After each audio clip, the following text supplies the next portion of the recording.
కొంత investment stocks లో పెడుతున్నారు, కొంత మ్యూచువల్ ఫండ్స్ లో పెడుతున్నారు. అంటే మీరేం సజెస్ట్ చేస్తారు? మొత్తం కంప్లీట్ అంటే half mutual funds half stocks లో పెట్టడం బెటర్, లేదా కంప్లీట్ మ్యూచువల్ ఫండ్స్ సజెస్ట్ చేస్తారా? రెగ్యులర్ గా ఇది నేను ఫేస్ చేస్తాను. నా ఫస్ట్ పాయింట్ ఏంటంటే ప్రతి ఒక్కరు అర్థం చేసుకున్న విషయం, మ్యూచువల్ ఫండ్స్ కి స్టాక్స్ కి ఉన్న తేడా ఇది. What is the difference between mutual fund and stocks? Any mutual fund, ఒక స్మాల్ క్యాప్ అయితే 80 స్టాక్స్ 200 స్టాక్స్ ఉన్న మ్యూచువల్ ఫండ్స్ లో ఉన్నాయి. Small fund manager is not alone. అతనికి ఒక ఫండ్ హౌస్ లో ఒక equity head, sectoral analyst, research people, economist వీళ్ళందరూ కలిసి ఎంతో రీసెర్చ్ చేసి కొన్ని స్టాక్స్ ని పిక్ చేసి వాటిలో ఇన్వెస్ట్ చేస్తారు. ఇప్పుడు మనకు ఒక 4000 కంపెనీస్ లిస్టెడ్ ఉన్నాయనుకోండి స్టాక్ మార్కెట్ లో. ఈ 4000 కంపెనీస్ ని రీసెర్చ్ చేయరు, ఎందుకంటే దే బిలీవ్ దాట్ ఇన్ని కంపెనీ రీసెర్చ్ చేసే బ్యాండ్ విడ్త్ టైం మా దగ్గర లేదని నమ్ముతారు. ఈ విషయం తెలిసిన ఫండ్ మేనేజర్ ఏం చేస్తారు, కార్తీక మాసం వచ్చేంత వరకు పువ్వులు కొని పెట్టుకోండి, అవి ఎక్కువ రేట్లో అమ్మటం మొదలెడుతుంది. ఈ కార్తీక మాసం వెళ్ళిపోయిన తర్వాత నాన్ వెజ్ కొనుక్కోండి, తక్కువ రేట్లో వస్తుంది. అప్పుడు అది అంటే ఒక ఎగ్జాంపుల్ చెప్తాను. ఈ రీసెర్చ్ అంతా చేసి ఆ టైమ్లీ ఆ సీజన్ కి తగ్గట్టుగా స్టాక్స్ కొనుక్కొని వాటిని మేనేజ్ చేస్తే అది మ్యూచువల్ ఫండ్. మరి ఒక ఇండివిజువల్ కూడా ఇదే చేయాలి. మరి ఇంకంత బ్యాండ్ విడ్త్ ఉంటుందా? ఉండదు. అంత నాలెడ్జ్ ఉంటుందా? లేకపోతే మీరు చూసే యూట్యూబర్స్ కి అంత నాలెడ్జ్ ఉంటుందా? ఇన్స్టాలో పోస్ట్ చేసానికి అంత నాలెడ్జ్ ఉంటుందా? అంత నాలెడ్జ్ వీళ్ళకి ఉంటే వీళ్ళు ఫండ్ మేనేజర్లు అయిపోతారు కదా, 2 కోట్ల రూపాయల ప్యాకేజ్ లో. ఇన్ఫ్లుయెన్సర్స్ అవ్వాల్సిన అవసరం లేదు.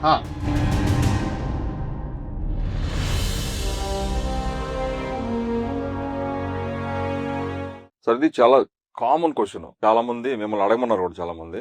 అంటే వాళ్ళు ఇప్పుడు ఫాలో అవుతుంది ఏంటంటే కొంత ఇన్వెస్ట్మెంట్ స్టాక్స్ లో పెడుతున్నారు, కొంత మ్యూచువల్ ఫండ్స్ లో పెడుతున్నారు. సో ఇది బయట కూడా చాలా మంది మెథడ్ ఫాలో అవుతున్నారు. అంటే మీరేం సజెస్ట్ చేస్తారు? మొత్తం కంప్లీట్ అంటే half mutual funds half stocks లో పెట్టడం బెటర్, లేదా కంప్లీట్ మ్యూచువల్ ఫండ్స్ సజెస్ట్ చేస్తారా? ఈ వాటికి చాలా మందికి ఆత్మహత్య కూడా ఉంటది. మన 4 ఏళ్ళగా చూస్తారు. స్టిల్ రెగ్యులర్ గా ఇది నేను ఫేస్ చేస్తా. రెగ్యులర్ గా ఫేస్ చేస్తా. ఎవరిని కలిసిన సార్ ఏమున్నాయంటే, సార్ మ్యూచువల్ ఫండ్స్ లో ఒక 5 లక్షలు ఉన్నాయి సార్, స్టాక్స్ లో ఒక 8 లక్షలు ఉన్నాయి సార్, మ్యూచువల్ ఫండ్స్ లో 1,00,000 ఉంది, అక్కడ 3 లక్షలు ఉన్నాయి, లేదా సార్ ఇక్కడ ఒక 50 లక్షలు ఉంది, అక్కడ 30 లక్షలు ఉన్నాయి. నా ఫస్ట్ పాయింట్ ఏంటంటే ప్రతి ఒక్కరు అర్థం చేసుకునే విషయం, మ్యూచువల్ ఫండ్స్ కి స్టాక్స్ కి ఉన్న తేడా ఏంటి? What is the difference between mutual fund and stocks? Mutual fund అంటే ఇక్కడ మనం మాట్లాడుతుంది ఈక్విటీ మ్యూచువల్ ఫండ్. మీరు ఇప్పుడు ఒక స్మాల్ క్యాప్ ఫండ్ తీసుకుంటే, టాప్ మోస్ట్ స్మాల్ క్యాప్ ఏదైనా, ఆ స్మాల్ క్యాప్ లో కలెక్ట్ చేసిన డబ్బులు ఎక్కడ పెట్టారని చూస్తే ఒక 226 స్టాక్స్, 180 స్టాక్స్, 80 స్టాక్స్ అలా ఉన్నాయి. ఎనీ మ్యూచువల్ ఫండ్, ఒక స్మాల్ క్యాప్ అయితే 80 స్టాక్స్ 200 స్టాక్స్ ఉన్న మ్యూచువల్ ఫండ్స్ కూడా ఉన్నాయి స్మాల్ క్యాప్. అంటే మన డబ్బులు తీసుకొని fund manager lot of research చేసి, fund manager is not alone. అతనికి ఒక ఫండ్ హౌస్ లో ఒక equity head, sectoral analyst, research people, economist వీళ్ళందరూ కలిసి ఎంతో రీసెర్చ్ చేసి, మళ్ళీ సెబీ రూల్స్ కి అనుగుణంగా ఒక సింగిల్ కంపెనీలో నువ్వు ఇంతకంటే వెయిటేజ్ ఇవ్వద్దు, 10% పెట్టద్దు, ఈ కేటగిరీ అయితే 5% పైన పెట్టద్దు, ఇవన్నీ ఫాలో అవుతూ రౌండ్ ద క్లాక్ రీసెర్చ్ చేసి కొన్ని స్టాక్స్ ని పిక్ చేసి వాటిలో ఇన్వెస్ట్ చేస్తారు. మళ్ళీ ఈ పిక్ చేసి ఇన్వెస్ట్ చేసిన స్టాక్స్ ని కూడా ఈ చేసే ప్రాసెస్ లో వాళ్ళు, ఇప్పుడు మనకు ఒక 4000 కంపెనీస్ లిస్టెడ్ ఉన్నాయనుకోండి స్టాక్ మార్కెట్ లో. ఈ 4000 కంపెనీస్ ని రీసెర్చ్ చేయరు, ఎందుకంటే దే బిలీవ్ దాట్ ఇన్ని కంపెనీ రీసెర్చ్ చేసే బ్యాండ్ విడ్త్ టైం మా దగ్గర లేదని నమ్ముతారు. అందుకని డే 1 వాళ్ళు ఒక గెలాక్సీ ఫామ్ చేసుకుంటారు. అంటే మనం ఈ స్టాక్స్ వరకే రీసెర్చ్ చేద్దాము, అన్ని చేయలేమని. మోస్ట్లీ ప్రతి మ్యూచువల్ ఫండ్ ఒక 300 to 350 స్టాక్స్ వాళ్ళ గెలాక్సీగా ఫామ్ చేసుకుంటారు. ఇదే మన గెలాక్సీ ఇనిషియల్ గా. దీని బియాండ్ వెళ్ళాం. దీంట్లో రీసెర్చ్ చేస్తూ ప్రతి స్కీమ్ లో, అంటే ఒక్కొక్క స్కీమ్ ఒక థీమ్ ఉంటది కదా, మిడ్ క్యాప్ అని, స్మాల్ క్యాప్ అని, కొన్ని థీమాటిక్ సెక్టర్లు, దానికి మ్యాచ్ అయ్యే ఒక 20 స్టాక్స్, 40 స్టాక్స్, 50 స్టాక్స్ పిక్ చేసి మేనేజ్ చేస్తే అది మ్యూచువల్ ఫండ్. అండ్ ఇలా పిక్ చేసిన స్టాక్స్ ని వాళ్ళు ఎవ్రీ మంత్ దాని యొక్క వెయిటేజ్ మారుస్తారు. అంటే ఇప్పుడు నాకున్న ఏఎం ఒక 30,000 crore ఉంది, నేను 1.25% ఇచ్చే ఈ స్టాక్ కి నెక్స్ట్ మంత్ ఈ 1.25 ని తగ్గించి 0.20 చేస్తా. ఎందుకంటే ఈ స్టాక్ ఈ మంత్ పెద్దగా చేయదు.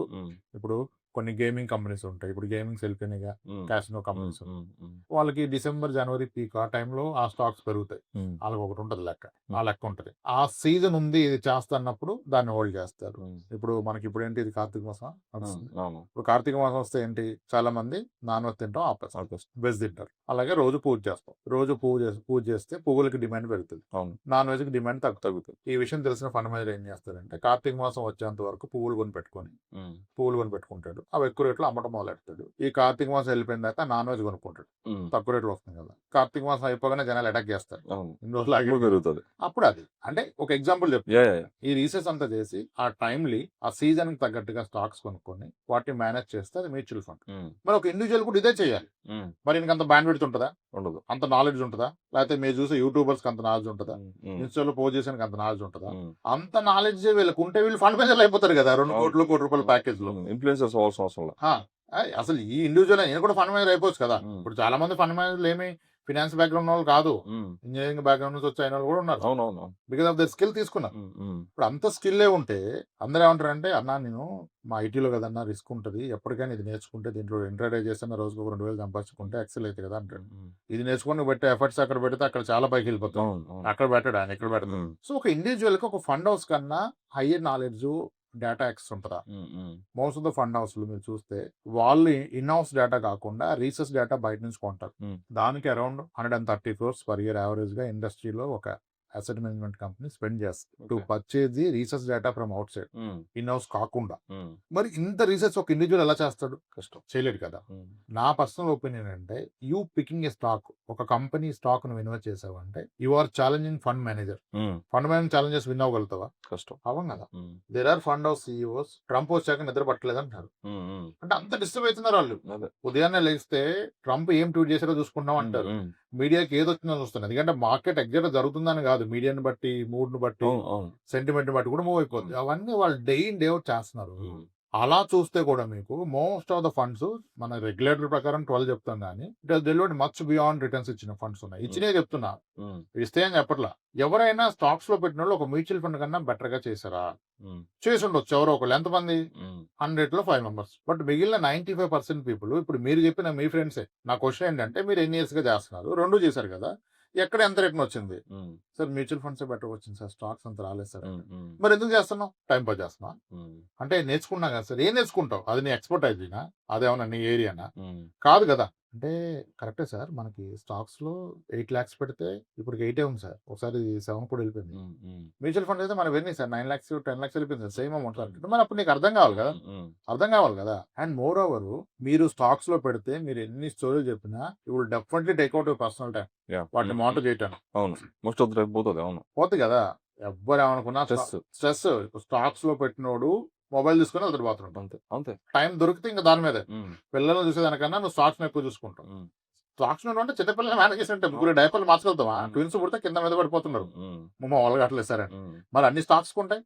ఉమ్, ఇప్పుడు ఒక వ్యక్తి వచ్చాడు నా దగ్గరికి, 62 years, ఆయన 2002 నుంచి స్టాక్స్ లో ఇన్వెస్ట్ చేశాడు. ఓకే. ఈ రోజుకి ఆయన పోర్ట్ఫోలియో 28 స్టాక్స్ ఉన్నాయి. ఉమ్, అతనికి మ్యూచువల్ ఫండ్స్ కూడా ఉన్నాయి. ఉమ్, సో 2002 నుంచి స్టాక్స్ ఇన్వెస్ట్ చేస్తున్నారు. ఆయన దగ్గర కొన్ని స్టాక్స్ ఉన్నాయి, 28-26 స్టాక్స్ ఏదో ఉన్నాయి, మ్యూచువల్ ఫండ్స్ కూడా ఉన్నాయి. ఉమ్, నేను అన్నా, సార్ మీది ఇన్ని ఇయర్స్ గా పడుతున్నారు కదా స్టాక్స్, ఎంత క్యాకర్ వచ్చింది సార్, సిఏజిఆర్ ఎంత వచ్చింది సార్? అది క్యాల్కులేషన్ లేదు సార్, కానీ నా అన్ని మంచి స్టాక్స్ సార్ అని ఒక్కొక్క స్టాక్ పేరు చెప్పి చూపిస్తున్నాడు. హెచ్డిఎఫ్సి, ఏషియన్ పెయింట్స్, అవి అన్ని చెప్తున్నాడు. చాలా ఎమోషనల్ అయిపోతున్నాడు ఒక స్టాక్ మీద, పిల్లల పేరు చెప్పి ఉమ్, చెప్తున్నాడు. ఉమ్, సార్ ఐ బెట్ మీ పోర్ట్ఫోలియో 14% అయితే ఇచ్చిండదు సార్ అని. ఉమ్, కావచ్చు సార్. అయితే సరే నేను ఒకటి చెప్తానని ఒక ఫోకస్డ్ ఈక్విటీ ఫండ్ తీసా ఒక ఏంటి. ఆయన ఎప్పుడు స్టార్ట్ చేశాడో అప్పుడే స్టార్ట్ అయిన ఫండ్. ఉమ్, దీంట్లో 24 స్టాక్స్ ఉన్నాయి. ఉమ్, దాని పోర్ట్ఫోలియో తీస్తే అతను చెప్పిన స్టాక్స్ లో సగానికి పైగా ఇక్కడ కూడా ఉన్నాయి. ఉమ్, సేమ్ కదా. మరి ఈ ఫండ్ చూస్తే 18% రిటర్న్ ఇచ్చింది, ఉమ్, సేమ్ అప్పటి నుంచి. ఉమ్, మరి మీ దేవుళ్ళ ఎందుకు ఉమ్, అంటే అతను టైంలీ చర్న్ చేస్తున్నాడు. ఫండ్ మీదకి ఎమోషన్ ఉండదు. Yeah. ఇప్పుడు నాకు అదాని ఇష్టం అని చెప్పి అదాని స్టాక్ పట్టుకోడు, ఉమ్, అదాని రిటర్న్ పట్టుకుంటాడు. అదాని మీద ఎలిగేషన్ వస్తుంటే ఇటు ముందే వెళ్ళిపోతాడు బయటికి. ఉమ్, ఉమ్, ఈ డబ్బుని ఇష్టపడ్డావు ఉమ్, పట్టనుకోండి, రెగ్యులేటర్ ఉంటాడు కదా. ఉమ్, ఉమ్, సో ఎమోషన్లెస్ గా చేస్తారు. ఇప్పుడు డాక్టర్ వాడు ఓన్ పిల్లలకి సర్జరీ చేయడుగా, అవును, చేయడు చేయలేడుగా. చేయలేడు. మరి ఇప్పుడు స్టాక్స్ అంటే నువ్వు పిల్లలకి ఫీల్ అవుతున్నావు, you Hmm. Can manage it. Um, అంటే ఎన్ని పారామీటర్స్ డిపెండ్ ఉంటుంది స్టాక్ మార్కెట్ రిటర్న్స్. ఉమ్, నిన్న బాంబ్ లాస్ అయింది కదా ఢిల్లీలో, అవును, ఈ రోజు మార్కెట్ పక్కా అయిపోయింది. ఉమ్, మనకి అనలిస్ట్ వచ్చేస్తారు ఈవినింగ్, ఎంత పడిపోయింది. నువ్వు ఏం చేస్తున్నావు? పడ్డానికి చెప్పి ఏం చేస్తావు? ఉమ్, నువ్వు నిన్న ఉదయం చెప్పాలి ఈ రోజు బాంబ్ బ్లాస్ట్ అయింది, రేపు స్టాక్స్ పడతాయి అని. ఇప్పుడు పడ్డంగా పడిపోయి రోజు ఎనాలిసిస్ ఏం చేస్తారు నాకు అర్థం కాదు. ఉమ్, రోజు పడ్డది పడడానికి రీజన్ ఎందుకు కదా. ఎవ్వరూ మార్కెట్ ప్రెడిక్ట్ చేయలేము. ఉమ్, అవును, మొన్న ముంబైలో మోర్గన్ స్టాన్లీ రిధమ్ దేశాయ్ గారు ఒక సెషన్ అటెండ్ అవుతున్నా, ఉమ్, ఆయన చెప్తున్నాడు ఇక్కడ నుంచి మార్కెట్ పెరుగుతుంది, కానీ ప్లీజ్ అండర్స్టాండ్ నా ప్రొడిక్షన్ లో 50% రాంగ్ అవుతుంది అన్నాడు. ఇంకెందుకు చెప్పడం? అంతే. 50% రాంగ్ ఇంకెందుకు? బొమ్మ బోర్స్ ఏదో ఒకటి పడుతుంది కదా. విషయంలో ఉన్నాడు ఆయన. నా పాయింట్ ఏంటంటే, ఇక్కడ నుంచి నిఫ్టీ ఉమ్, ఈ రోజు ఇప్పుడు మీరు వీడియో ఎప్పుడు వింటారు, నెక్స్ట్ 1000 పాయింట్స్ అప్ డౌన్ అని చెప్పగలుగుతారా? చెప్పలేదు. మరి ఇంకెలా ప్రెడిక్ట్ చేస్తున్నావు నువ్వు? ఉమ్, అందుకే కదా ఈక్విటీస్ ఫర్ లాంగ్ టర్మ్. ఉమ్.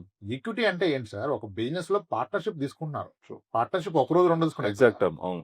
అది you should choose the right. Hmm. And ఇది అంతా ఫండ్ అవుట్ చేస్తుంది, ఒక ఇండివిజువల్ చేయలేదు. ఉమ్.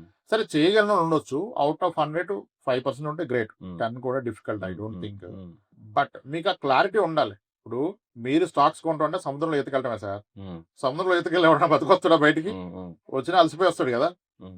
మనకి మనంగా స్టాక్స్ పిక్ చేస్తామంటే సముద్రంలో ఎత్తుకెళ్ళటం సార్. ఉమ్. సముద్రంలో ఎత్తుకెళ్ళి అలసిపోతాడు, ఉమ్. లేదా మునిగిపోతాడు, లేదా దొరకకుండా పోతాడు, ఒడుకొస్తాడండి. ఉమ్. అదే మ్యూచువల్ ఫండ్స్ లో ఇన్వెస్ట్ చేయడం అంటే స్విమ్మింగ్ పూల్ లో వెళ్ళినట్టే. ఉమ్. స్విమ్మింగ్ పూల్ వెళ్తాను ప్రాణాలు పోతాయా? పోవు. చాలా తక్కువ. ఉమ్. ఎందుకంటే ఇది ట్రాన్స్పరెంట్ ఉంటుంది, ఉమ్. ఉమ్. మీకు ఎవరిదొకటి పర్యవేక్షణ ఉంటుంది, సర్వలెన్స్ లో ఉంటారు, అవును. మీకు డెప్త్ ఎక్కడ రాసి ఉంటుంది, ఇది 6 feet, ఇది 8 feet. పొరపాటున నీకు ఈత రాకుండా నువ్వు 4 feet 6 feet వెళ్తే 2 అడుగులు గట్టిగా దమ్ పట్టుకుని వస్తావు, వచ్చేస్తావు. అంతే. కానీ సముద్రంలో వెళ్తే వస్తావా? ఉమ్. నీకు ఎప్పుడు లోతు ఎంత ఉంటుంది తెలియదు కదా. తెలియదు. అంత రిస్కీ స్టాక్స్ అది. ఉమ్. ఇది నా పర్సనల్ ఒపీనియన్. ఉమ్.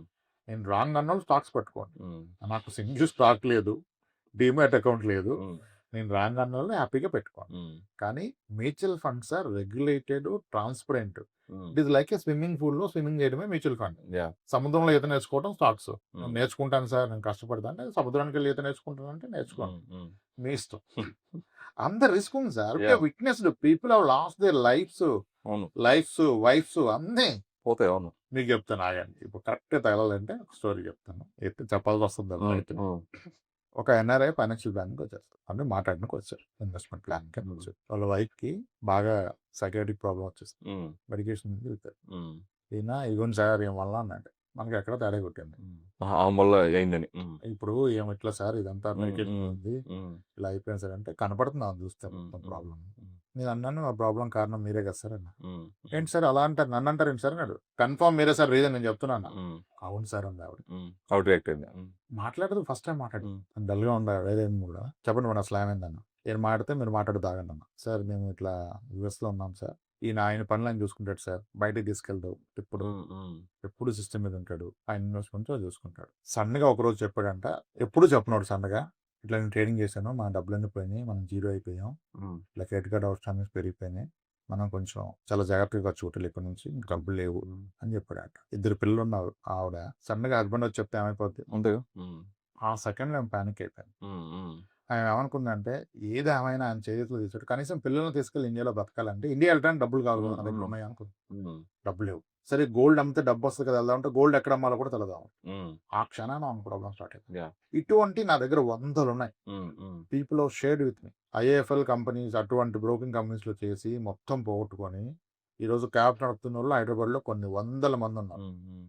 ఎంబీఏ చేసి పొరపాటు ఇటే కెరియర్ బిల్డ్ చేసుకొని వచ్చి అగ్రెసివ్ వెళ్ళి క్లయింట్స్ డబ్బులు పోగొట్టి, వాళ్ళ డబ్బులు పోగొట్టి, వాళ్ళ సొంత మనుషులు డబ్బులు పోగొట్టి ఈరోజు క్యాబ్స్ నడుపుతున్నారు. ఉమ్. మీరు గూగుల్లో కొట్టండి, ఎంతమంది committed their life Yeah. For losing money in stock market. Hmm. ఎన్ని జరుగుతున్నాయి సార్ హైదరాబాద్ లో, 6% వస్తుందని. అవును. ఎన్ని చూసారు? ఉమ్. మొన్న ఏదో చెప్పాం కదా, అది నేను మర్చిపోయా, ఏవి సొల్యూషన్స్ ఉమ్. వేణుగోపాల్ అని చేశాడు, మనకు చెప్పాం మొన్న. అవునవును. 6% పర్ మంత్ ఇస్తారు, ఎట్లా అమ్ముతారు సార్? ఉమ్. 6%, 3%, 5%, ఇవన్నీ ఫ్రాడ్లు. 100 కొద్ది జరిగిపోతున్నాయి, ఉమ్. 100 జరుగుతున్నాయి. ఉమ్. సో ఇదేంటంటే ఆ ట్రాప్ లోకి వెళ్ళిపోతాం రాను రాను. ఒకసారి స్టార్ట్ అయితే అక్కడ ఆగదు కదా, స్టాక్. అవునవునవును. And at what cost? డబ్బు వస్తే రావచ్చు, కానీ మీరు తీసుకున్న స్ట్రెస్ అండ్ స్ట్రెయిన్ కి జబ్బు కూడా వస్తుంది. వస్తుంది. మరి జబ్బు పోదు కదా వచ్చినాక. ఈ జబ్బు పెట్టే డబ్బులు ఆడ వచ్చే డబ్బులతో సమానం కాదు. ఉమ్. నేను ఐసీనే విజయవాడ నుంచి ఒక సీఏ ఫేషియల్ పెరాలసిస్ వచ్చింది ట్రేడింగ్ చేసి, ఉమ్. స్ట్రెస్. అసెస్ కి ఫేషియల్ పెరాలసిస్ వచ్చింది. అప్పుడు తెలిసి మనకి ఫేషియల్ పెరాలసిస్ ఉంటుందని. దీంట్లో ఇంకా ఇంట్రాడే అంటే ఇంకా దారుణం అసలు. అన్ని చేస్తాడు సార్, ఆయన లేకపోతే ఎందుకు అవుతాడు, అన్ని చేస్తాడు. ఉమ్. అందరు స్టోరీ చెప్తారు, రిస్క్ ఉండదు సార్, నేను కమాడిటీ చేస్తా, కరెన్సీ చేస్తా, ఏం చేసినా దాంట్లోకి వెళ్ళటమే తప్ప అంటాను. ఉమ్. ఇది నా ఒపీనియన్. ఉమ్. రా sir, no trader at least 95% of the active investors అన్ని ఛానల్ చూసి అందరినీ ఫాలో అయ్యి సలహాలు తీసుకొని చేసిన వాళ్ళు కూడా మ్యూచువల్ ఫండ్ బీట్ చేయరు. ఉమ్. మ్యూచువల్ ఫండ్ రిటర్న్స్ ఎవరు లాంగ్ పెట్టి బీట్ చేయలేరు. ఇప్పుడు 1 year గా మార్కెట్ బాగోలేదు, మ్యూచువల్ ఫండ్ లో ఎస్ఐ పెట్టిన వాళ్ళు కూడా 0 రేట్ లో ఉన్నారు చాలా మంది. ఉమ్. కానీ స్టాక్స్ లో పెట్టిన వాళ్ళు 0 లేరు, నెగిటివ్ లో ఉన్నారు. ఉమ్. ఇప్పుడు నిన్న ఢిల్లీలో బాంబ్ బ్లాస్ట్ అయిందని అనగానే మ్యూచువల్ ఫండ్ వాడికి ఏం ఆలోచన వస్తుందంటే అరే రేపు మార్కెట్ తగ్గుద్ది, డబ్బులుంటే బాగా కొనుక్కోవచ్చు అని. ఉమ్. కానీ స్టాక్స్ లో పెట్టినోడికి అమ్మా దీని ఇంపాక్ట్ ఏ స్టాక్ మీద ఉంటుంది, ఏం చేయాలి, నైట్ అవును నిద్ర పట్టదు, అవును అవును. నైట్ ఒక 3 hours ఎక్స్ట్రా వర్క్ చేస్తాడు. That is at what cost? Um, um, family life ఎందుకు సాక్రిఫైస్ చేస్తారు మీరు దాన్ని? Um, so I'm clearly no to stock sir. Um, I'm clear no to stocks. Um, any day yes to mutual fund. Yeah. అది మీరు సొంతంగా పెట్టుకోండి, ఎవరిదోన పెట్టుకోండి. ఉమ్, ఇది guaranteed. Simple. Only underline um, swimming నేర్చుకోవాలంటే స్విమ్మింగ్ పూల్కి వెళ్తారా, సముద్రానికి వెళ్తారా, డిసైడ్ చేసుకోండి. ఉమ్, ఎక్కడికి వెళ్తే అది మీ ఇష్టం, ఎవడ ఆపలేడు. Yeah. వెళ్తారంటే వెళ్ళాడు, దోమారు. ఉమ్. రైట్ సార్, అంతే. పర్ఫెక్ట్.